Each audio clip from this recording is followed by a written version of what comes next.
And that Krishna has done it very well. For example, of course, the Matru Deva Bhava, Pitru Deva Bhava. But then, after Krishna killed Kamsa, he was just randomly roaming through Mathura and not doing anything.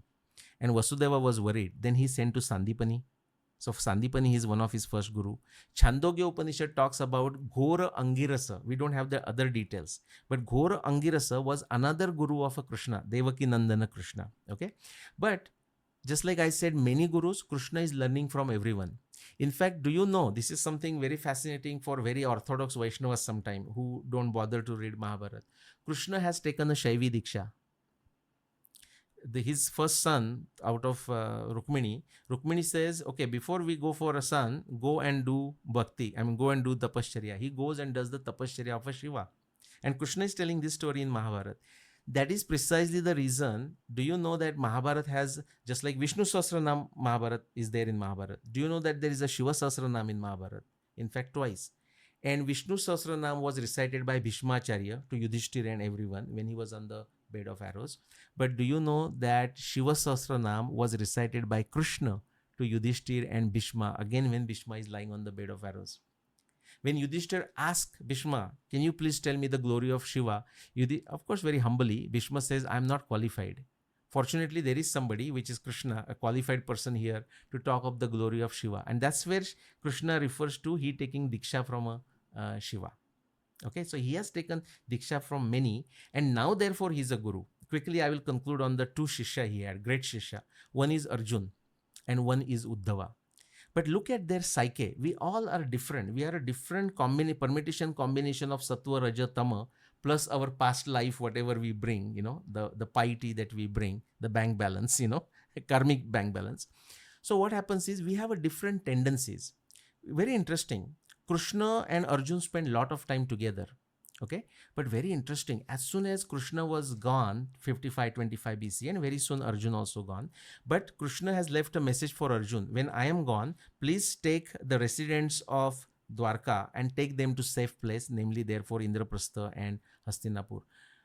Arjun was extremely powerful, but as soon as he came to know of the news of Krishna's passing away, he lost his strength. If you know the story, he is taking the Yadu Striya, Krishna's ladies, and taking to Hastinapur, and Abhirs in between defeated Arjuna. Arjuna was practically never defeated. As soon as Krishna is gone, he almost lost his strength. Exactly opposite is the story of Uddhava. Just that last statement of Madhvacharya we saw. After Krishna gave Updesh to Uddhava, and he said, please go on a pilgrimage. Now Uddhava left on pilgrimage, and in few days he heard of Krishna's passing away. Now Uddhav was so settled with Krishna's advice, he did not even flinch. He just had a light smile on his face. He could sense Krishna's presence with him because he has already been advised, which Arjuna couldn't. Actually, Arjuna needed to be taught Bhagavad Gita second time. That is the Anugita. When Krishna leaves from Hastinapur, Indraprastha, Arjuna says, in that busy stuff of the war, you told me Bhagavad Gita, I forgot. Can you tell me again? And something very interesting.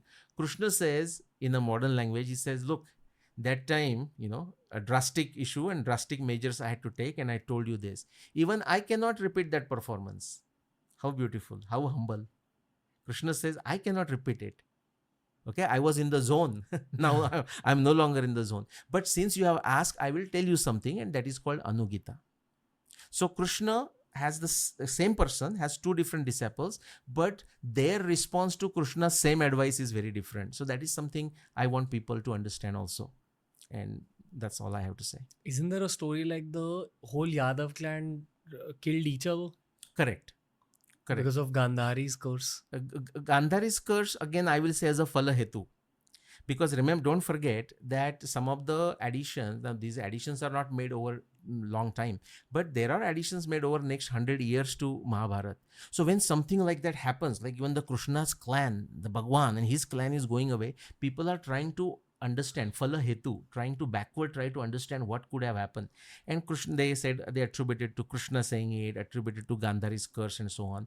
But from a pragmatic point of view, at least I understand it this way, just like we talked about the prosperity followed by coming down the cycle, Dwarka was so prosperous, And so they were all spoiled. I mean, if you read the descriptions, they were drinking and they were just dancing, and actually extremely weird stuff was done if you read those descriptions.